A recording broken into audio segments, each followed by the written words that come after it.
ছেলেরা তোমরা ভাবো ভাই, আল্লাহর ইবাদত যদি আমাদেরই পছন্দ না হয় তো ইসলাম কার জন্য? কার জন্য ভাই বলো ভাই? তাহলে নামাজ কার জন্য? নবী কার জন্য কাঁদলেন? এত রক্ত, এত চোখের পানি কার জন্য ফেললেন? আমাদের কাছেই আমাদের নবী পছন্দ হয় না, আমাদের ধর্মই আমাদের কাছে ভাল লাগে না।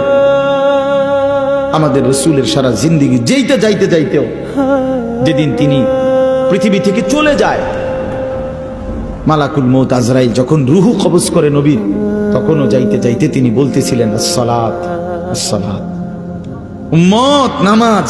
আমি চলে গেলাম উম্মত, যাওয়ার আগে শেষবারের মতো বলে গেলাম। এতটা আবদার করে গেলেন, এত ভাবে বলে গেলেন, এত ভাবে কাঁদে গেলেন। তাহলে ইসলাম